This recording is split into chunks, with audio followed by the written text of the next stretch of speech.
Dedep tedem prabawaning ratri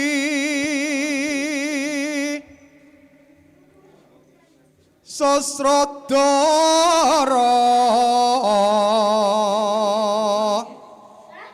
wis manjer kawuryan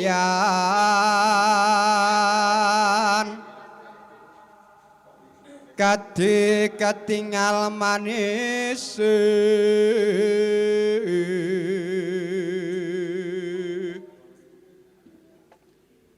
renggep srinateng dalu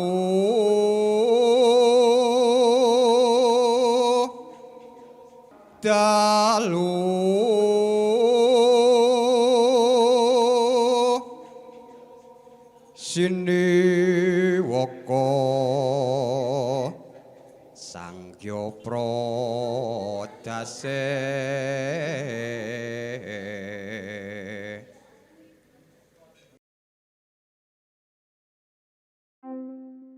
Apabila kita berbicara terkait dengan relasi masyarakat dengan kawasan konservasi, kita akan mendapat dua kesimpulan.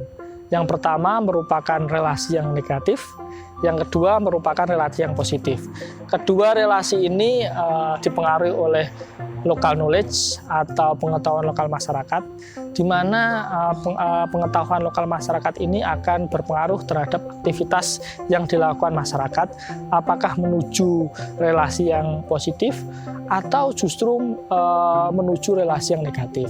Saat ini kita akan membahas terkait dengan relasi masyarakat Tengger yang dilakukan di kawasan Taman Nasional Bromo Tengger Semeru di Malang. Kita akan mewawancarai beberapa narasumber yang akan menambah wawasan kita terkait dengan relasi masyarakat Tengger terhadap kawasan Taman Nasional Bromo Tengger Semeru. Stay tune, jangan lewatkan dan ikuti perjalanan kami.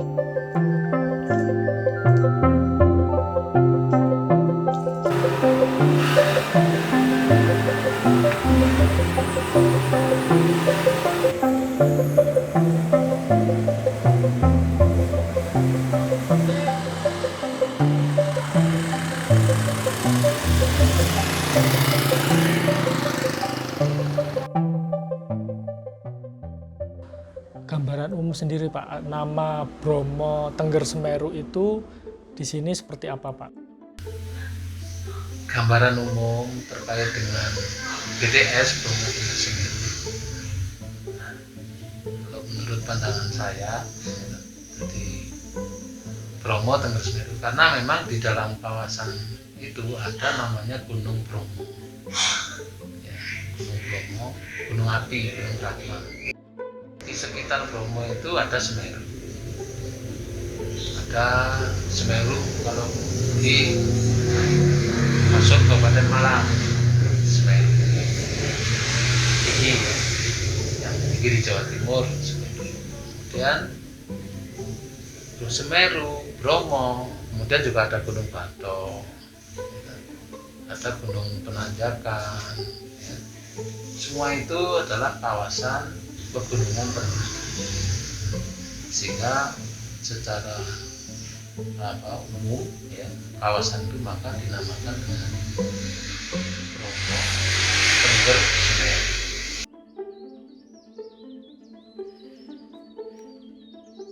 Di sini merupakan kawasan Taman Nasional Bromo Tengger Semeru, di mana di belakang saya ada dua situs penting yang disucikan oleh masyarakat Tengger. Yang pertama merupakan Pura Luhur Poten dan juga Kawah Bromo.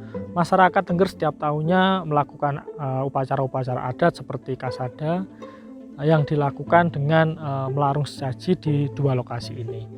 Lokasi ini yang merupakan lokasi penting bagi masyarakat Tengger dan juga bagian dari kawasan Taman Nasional, di mana tidak luput dari beberapa aturan.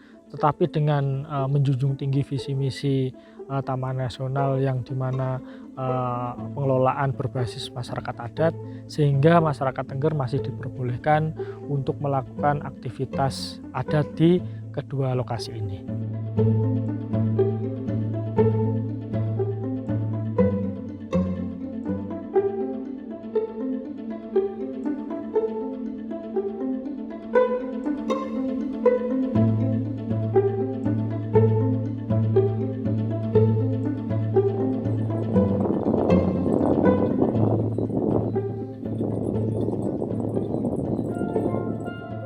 Bapak bisa memperkenalkan diri dulu, asal dari mana, terus dari sekitar mana, seperti itu. Perkenalkan, saya namanya Karyo. Saya dari Desa Argosari. Tiap harinya saya jualan bunga, ya di sambil tani lah, gitu. Biasanya Pak Karyo penjual bunga. Bisa ceritakan bunga apa, Pak? Kalau di sini itu biasanya khasnya jual bunga Edelweiss, bunga abadi. Oke, tadi Pak Karyo itu jualan Edelweiss mulai kapan, Pak? Saya mulai dari usia 12 tahun jualan di sini. Ya tak sambil tani juga begitu, Mas. Ya. Jadi kalau dulu itu ambilnya di hutan. Setiap ada petugas itu lari, Mas. Karena takut kan ambil di hutan. Karena Edelweiss itu kan dilindungi sama Taman Nasional, Mas. Gitu. Sampai umur berapa, Pak? Sekarang alhamdulillah saya umur 33, Mas. Sampai sekarang umur 33 masih jualan bunga Edelweiss. Untuk apa namanya, dulu kan sempat kejar-kejaran. Nah, itu kejar-kejarannya dari umur 12 tahun sampai umur berapa? Kira-kira sampai 18 tahun, Mas. Jadi sekitar 6 tahun lah yang takut jual bunga Edelweiss. Sekarang alhamdulillah itu dikasih tahu sama Ketua Taman Nasional dari Malang, disuruh budidaya. Dikasih tempatnya, juga cara nanamnya itu dikasih gitu, Mas. Jadi alhamdulillah sekarang nggak kejar-kejaran untuk jual Edelweiss, begitu, Mas. Dampak positif bagi hutannya seperti apa dari Pak Karyo? Kalau ngambil di hutan, Mas, ini, Mas, nanti kelestarian alam itu hilang karena nggak bagus lagi, karena bunganya juga habis, pohonnya juga habis. Jadi kalau budidaya itu kan tetap lestarinya alam itu masih ada gitu loh, Mas. Jadi itu sepakatan dari kelompok kami sekitar 30 lebih lah orang itu, akhirnya ya dibetulin sama semua orang lah, Mas. Jadi alamnya biar tetap lestari, Mas, gitu. Pak Karyo, mungkin kalimat terakhir terkait dengan masyarakat, tapi dengan tetap menjaga kelestarian hutan seperti itu. Ya, kalau adat itu harus tetap saya pegang sampai kapanpun, itu adat Tengger. Juga begitu, kelestarian alam juga saya jaga, Mas. Begitu. Jadi gimana ya? Jadi semuanya harus saya jaga, saya pegang, begitu, Mas.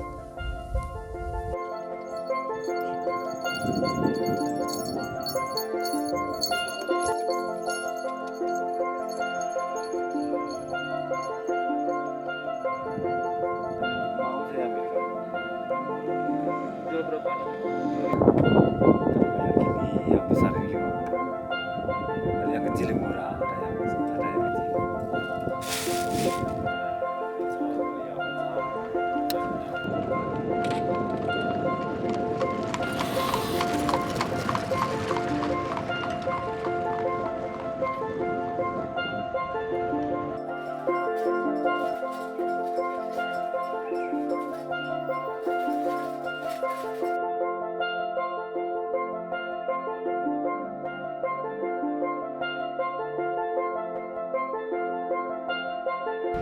Oke, setelah kita mendapatkan informasi dari masyarakat Tengger terkait dengan aktivitas yang mereka lakukan di kawasan Taman Nasional Bromo Tengger Semeru, untuk melengkapi informasi tersebut, saat ini kita sudah berada di Balai Besar Taman Nasional Bromo Tengger Semeru, di mana Balai Besar Taman Nasional Bromo Tengger Semeru ini merupakan instansi yang mengelola Taman Nasional Bromo Tengger Semeru.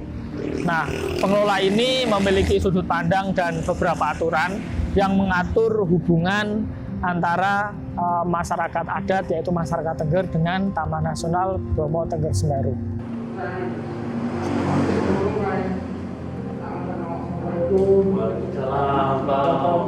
Aktivitas masyarakat Tengger, apakah ada aktivitas di Taman Nasional sendiri atau seperti apa, Pak?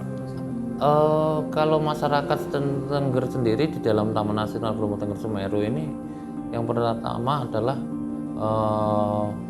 faktor adat istiadat.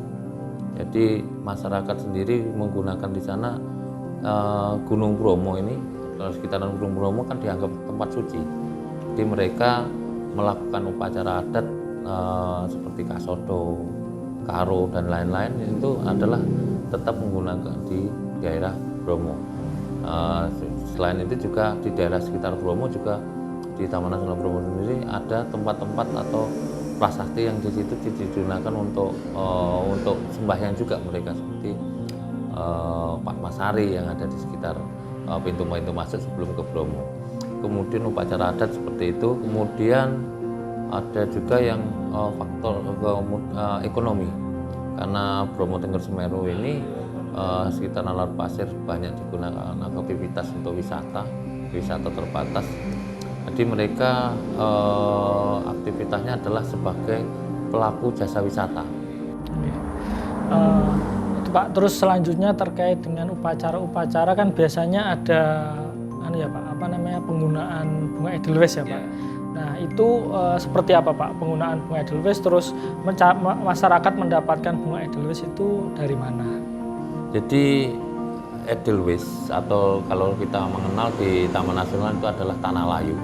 Di masyarakat sekitar sebetulnya tanah layu. Itu edelweiss itu wajib. Jadi setiap upacara mereka menyajikan ke leluhurnya atau ke upacara apapun di sana, itu harus menggunakan edelweiss. Kalau tidak menggunakan edelweiss atau tanah layu, mereka kurang sempurna, seperti itu. Untuk yang awal sebelum tahun 2010 atau yang ini masyarakat banyak mengambil dari kawasan. Selain ada juga di kawasan yang perhutani juga ada, tapi lebih banyak di Taman Nasional. Tapi sekarang ini kita telah bekerjasama dengan masyarakat untuk melakukan budidaya. Kalau dukungan dari TN, Pak? Jadi seperti tujuan awal Taman Nasional Bromo Tengger Semeru adalah salah satunya adalah melindungi adat istiadat Tengger. Jadi seperti itu. Dalam pengelolaan masyarakat ini sangat mendukung dengan adanya Taman Nasional, karena mereka yang pasti Taman Nasional Bromo Tengger Semeru yang khususnya Bromo yang di sekitar sana sebagai tempat suci bagi orang-orang Tengger itu bisa terlindungi dan bisa terlindungi dan juga ke ekosistemnya juga tidak akan berubah. Adapun pengelolaannya sendiri, kalau segi yang dari perlindungan dan pengawetannya mereka sangat mendukung. Seperti pengawetan mereka seperti menggunakan edelweiss, mereka sudah mulai menanam, kemudian ikut juga dalam hal rehabilitasi dan ekosistem yang ada di kawasan. Sedangkan yang lainnya untuk perlindungan mereka juga sangat eksis untuk menjaga dari kebakaran di sekitaran Taman Nasional Bromo Tengger Semeru. Bahkan bukan hanya itu, pelanggaran hutan juga mereka juga aktif untuk melakukan suatu tindakan ke sana. Jadi mulai mereka membentuk MPA, masyarakat peduli api, juga ada MMP, masyarakat mitra Polhut, yang tugasnya adalah melakukan perlindungan terhadap gangguan kawasan. Mungkin itu yang dilakukan. Mungkin satu pertanyaan lagi terkait harapan dari Pak Tatak selaku Kepala SPTN 2 untuk terkait dengan interaksi yang dilakukan masyarakat yang berkaitan dengan ekonomi dan juga ekologi Taman Nasional Bromo Tengger Semeru. Di harapan saya untuk pengelolaan Taman Nasional Bromo Tengger Semeru dengan masyarakat adat Tengger adalah hutan tetap lestari, baik ekosistem yang ada di situ dan juga apa yang ada di situ, flora, fauna dan semuanya tetap terjaga, dan masyarakat sendiri juga bisa bermanfaat dan berfaedah dengan adanya Taman Nasional Bromo Tengger Semeru.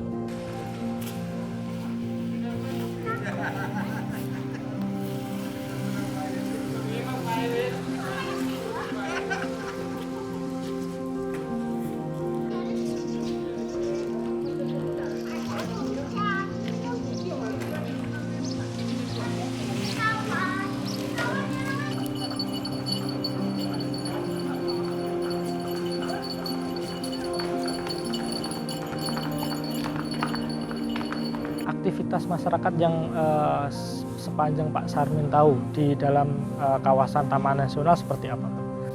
Aktivitas masyarakat ini yang Bromo Tengger Semeru, khususnya di kawasan Bromo, itu sudah luar biasa masyarakat yang masuk di dalam kawasan dalam upaya cari nafkah, karena di sana ada 500 kuda yang masuk di dalam kawasan. Ya, artinya ada 500 kuda yang terhimpun dalam satu paguyuban, PKL, asongan, ojek dan sebagainya. Itu yang notabene hampir tiap hari dia masuk dalam kawasan untuk mencari nafkah. Apakah ada interaksi lain, Pak? Misal budaya-budaya adat masyarakat yang masih dilakukan di dalam kawasan konservasi? Betul, moderasi di sana kan memang banyak interaksi masyarakat, karena sana kan di dalam kawasan konservasi kan ada beberapa daerah-daerah yang menurut mereka, menurut masyarakat Tengger masih dianggap sakral. Ada penempatan Padmasari kalau nanti lihat di lapangan kan ada tuh tempat saji-saji itu masing-masing. Kedua juga ada pura yang di dalam kawasan. Setiap melakukan aktivitas pelantikan dukun yang tadi kasut itu kan di dalam kawasan. Interaksi kan dia dengan kita. Kita yang jaga, dia melakukan. Kita yang melakukan pengamanan. Ya, jadi terus dia juga selalu membuang saji di kawah. Artinya masyarakat betul-betul baik interaksi dalam kawasan dengan kita itu terjalin dengan baik. Karena kan dia pasti ada apa-apa kan selalu koordinasi. Oh, saya mau tanggal sekian mau adakan ini, upacara itu. Terus pasti selalu koordinasi. Dia juga tidak berani seenaknya saja, biarpun Bromo dan sekitarnya yang notabene memang masuk wilayah Tengger menurut adat sana, tapi segala sesuatu dia melakukan adat, ritual adat pasti selalu koordinasi dengan kita. Saya kira sudah cukup baik interaksinya mereka, baik dengan interaksi dengan petugas maupun dengan kondisi di lapangannya. Ya. Terkait dengan itu, Pak, interaksi masyarakat dengan Taman Nasional, apakah sudah mendukung program Taman Nasional atau belum, Pak? Saya kira sangat mendukung, karena tadi kita setiap apapun kita selalu kita konsultasikan ke masyarakat, apa yang boleh dilakukan, apa yang tidak boleh dilakukan dalam pengelolaan. Dan kita juga mensosialisasikan dengan masyarakat juga bahwa kita berada di dalam kawasan konservasi. Jadi apa yang bisa dilakukan oleh masyarakat dan apa yang tidak bisa dilakukan itu selalu kita komunikasikan. Sehingga program-program kita masyarakat itu selalu mendukung karena kita selalu komunikasi tadi. Ya, kita selalu menginginkan semua selalu bersinergi. Karena kita dalam pengelolaan Taman Nasional tidak selalu bersinergi dengan adat. Segala sesuatu kita sosialisasikan dengan adat, kita bicarakan dengan tokoh-tokoh adat. Jadi kita antara budaya, konservasi itu ada menyatu jadi satu. Ya.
Saat ini kita sudah berada di Fakultas Kehutanan Universitas Gadjah Mada.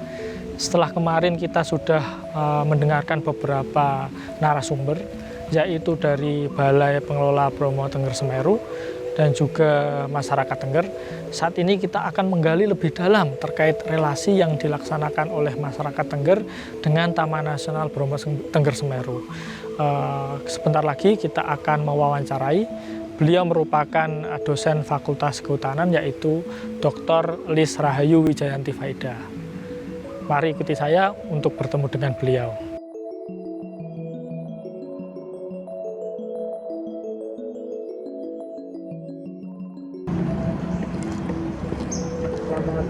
Selamat pagi. Ya, alhamdulillah. Jadi masyarakat Tengger melakukan hubungan secara positif dengan Taman Nasional. Nah, bagaimana terkait dengan hubungan positif tersebut, Bu, antara masyarakat Tengger dengan Taman Nasional? Apa yang melatar belakangi hubungan tersebut? Jadi saya kira gambaran tentang masyarakat adat Tengger dengan Taman Nasional itu ya tadi simbiosis mutualisme, kemudian bahwa saling mendukung karena memang masing-masing punya kepentingan. Yang satu kepentingan untuk mempertahankan sumber dayanya karena sumber kehidupannya di sana, termasuk untuk kepentingan ritual di samping mendapatkan materi-materi dari Taman Hutan. Sementara dari pihak Taman Nasional itu sendiri itu mereka itu mempunyai tugas dari negara untuk melestarikan ekosistem yang ada di sana. Jadi saya kira yang satu itu berusaha untuk menjaga ekosistem karena itu adalah bagian dari tempat kehidupannya untuk ritual dan untuk mendapatkan sumber daya. Di sisi lain itu pihak Taman Nasional itu didukung tugas untuk melestarikan atau menjaga ekosistem itu oleh masyarakat adat Tengger tadi. Jadi ini hubungan yang tadi kembali lagi hubungan yang harmonis. Di sana kita bisa melihat sebuah model pengelolaan kawasan konservasi yang ternyata bahwa pihak-pihak yang lain, yaitu di samping masyarakat lokal itu di dalam melakukan atau menyelenggarakan kegiatan usaha di kawasan Bromo Tengger Semeru itu juga tidak melupakan peran dari masyarakat. Jadi masyarakat tetap dilibatkan, misalnya sebagai pemandu, kemudian mereka menjual souvenir, kemudian mereka menjual jasa, angkut dan sebagainya. Itu saya kira sesuatu hubungan inklusif, ya, artinya kerja bersama di dalam mengelola kawasan untuk kepentingan apapun, untuk kepentingan ekonomi dan untuk kepentingan konservasi bisa berjalan dengan baik. Bagaimana dengan regulasinya, Bu, yang dilakukan pemerintah untuk mengatur hubungan antara masyarakat Tengger dengan Taman Nasional Bromo Tengger Semeru? Terkait dengan hubungan antara masyarakat dengan kawasan konservasi khususnya, itu Indonesia sejak tahun 2003 sudah merespon dengan membuat kebijakan tentang bagaimana pengelolaan kolaboratif kawasan konservasi di Permenhub 19 tahun 2004 itu. Jadi saya kira ini sesuatu yang sudah inline, sudah nyambung dengan apa yang diinginkan. Demikian juga sebetulnya di Undang-Undang Pokok Kehutanan, Undang-Undang Nomor 5 tahun 90 tentang KSDAE itu juga di situ salah satunya adalah poin pasalnya adalah berbicara tentang pemberdayaan masyarakat, ya. Sehingga saya kira mereka usaha pemerintah untuk memuluskan jalan untuk menjalin hubungan antara pengelolaan kawasan hutan yang baik dengan masyarakat yang baik itu sudah dilakukan sejak lama, ya. Jadi kita sekarang tinggal bagaimana menerapkan kebijakan-kebijakan yang sudah dibuat itu ke dalam dunia nyata. Nah, untuk yang terakhir, untuk kesimpulan dan pelajaran yang dapat diambil dari relasi tersebut, terutama untuk pengelolaan kawasan konservasi di Indonesia, apa, Ibu? Yang pertama menurut saya adalah sudah saatnya kita berkomitmen untuk menggeser pola pengelolaan yang tadinya eksklusif. Pengelolaan kawasan konservasi yang inklusif itu untuk menjadi pola pengelolaan yang inklusif. Artinya pola pengelolaan yang di dalamnya itu dipartisipasi oleh banyak pihak atau kolaboratif. Kemudian yang kedua adalah bahwa kita kembali diingatkan, kita menyadari bahwa dari hasil diskusi kita tadi, kita tahu bahwa masyarakat itu masyarakat adat terutama itu masing-masing karena memang sumber kehidupannya itu ada di alam di sekitarnya, itu mereka mempunyai cara-cara, mempunyai budaya yang saya kira sangat bagus untuk melengkapi ya upaya-upaya kita di dalam mencoba untuk bergaul dengan alam sama dengan seperti mereka. Sehingga alangkah baiknya kalau untuk waktu selanjutnya itu bagaimana kita berupaya untuk memperbaiki hubungan, relasi ataupun berbagai konflik yang terjadi antara kawasan konservasi dengan masyarakat sekitar termasuk masyarakat adat itu dengan mencoba untuk lebih fokus memperhatikan dan menghargai nilai-nilai itu sebagai suatu masukan untuk menyempurnakan dan diintegrasikan dengan perencanaan atau pengembangan pengelolaan kawasan konservasi di masa yang akan datang. Keinginannya juga sama pasti, sumber daya alam kita itu lestari dan bisa dimanfaatkan sampai kapanpun.